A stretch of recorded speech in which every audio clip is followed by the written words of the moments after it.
عثمانیہ ادارہ ہر آنکھ کا تارا. کیا شب برات میں جاگنا اور روزہ رکھنا صحیح ہے؟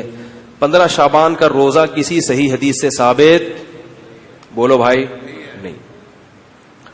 صرف جمہور کے نزدیک عبادت ہے 15 شعبان کی، اس کے علاوہ باقی کوئی بھی چیز.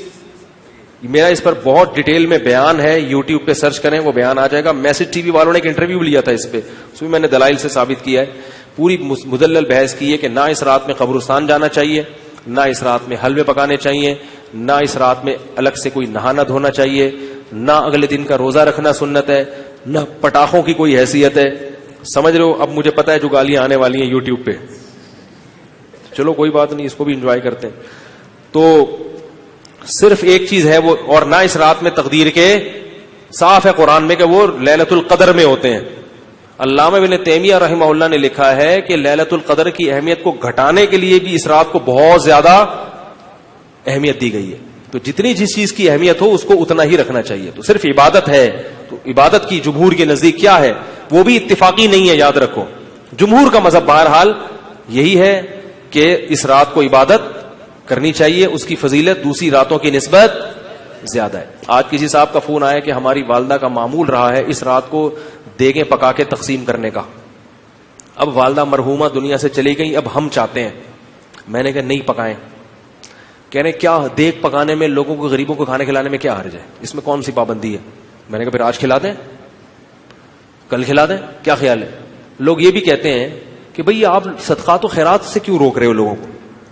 بھائی صدقات و خیرات، جیسے لوگ کہتے ہیں نا بکرے کے صدقے میں کیا خرابی ہے. ابھی پھر کوئی صاحب مجھ سے الجھ گئے کہ آپ کیوں کہتے ہو صدقے کا بکرا بدعت ہے، اگر کوئی بکرا کھلا رہا ہے تو کیا خرابی ہے؟ میں نے کہا سوال پیدا ہوتا ہے، جب غریب آدمی کو بکرے کے پیسوں میں زیادہ دلچسپی ہے تو آپ کو کیا تکلیف ہے کہ آپ اس کو بکرا کھلائیں؟ اس کا مطلب آپ بکرے کو کیا سمجھ رہے ہو؟ الگ سے کوئی فضیلت سمجھ رہے ہو بکرے میں. شریعت میں جس چیز کی الگ سے کوئی فضیلت نہ ہو اس کو الگ سے پروٹوکول دینا یہ بدعت ہے یا نہیں ہے؟ غریب آدمی کو کہہ رہے یار 20,000 کا بکرا لے کے دے دیا تم نے مجھے، تو مجھے 20,000 روپے دے دیتے. اگر آپ کہتے ہو اس کے کھانے کی حاجت ہے تو راشن ڈلوا دو. 20,000 میں جو راشن ہے، بکرا ایک ٹائم پہ ختم ہو جائے گا، 2 دن چلے گا، اور راشن پورے سال چلے. اس کا مطلب یہ ہے کہ بکرا مقصد ہے آپ کا، بکرے کا لیبل لگایا جا رہا ہے، صدقے کا لیبل لگایا جا رہا ہے. مقصد کیا ہے؟ ارے بھائی، تو اس لیے وہ کہنے لگے کہ میں 15 شعبان کو چاہتا ہوں غریبوں میں دیگ تقسیم کروں، تو صدقے میں حرج کیا ہے؟ میں نے کہا بالکل کوئی حرج نہیں ہے، لہذا کل دیگ آپ تقسیم کر دیں. اگر آج لیٹ ہو گئے تو کل کر دیں. کہہ رہے نہیں کل نہیں، میں 15 کو کروں گا. میں نے کہا اس کا مطلب ہے کہ صدقہ اصل نہیں ہے، 15 شعبان کو اس طریقے سے منانا اصل ہے.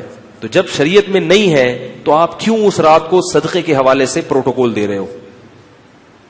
جب نہیں ہے، اس میں کسی صحابی نے نہیں یہ کام کیا، اس رات کو دیگیں پکائی ہوں یا نہائے دھوئے ہوں یا کھانا کھلایا لوگوں کو. جو کام کرنے کا آؤ چپکے سے مسجد میں کسی کونے میں کھڑے ہو کر عبادت کرو یا اپنے گھر میں جا کے. ممکن ہے آپ کہیں کہ صدقہ بھی تو عبادت ہے، تو چپکے سے کسی غریب کو دے دو نا پیسے. کیا خیال ہے؟ جتنے پیسے دیگ میں خرچ ہوں گے تو بھئی چپکے سے کسی غریب کو جا کے دے دو.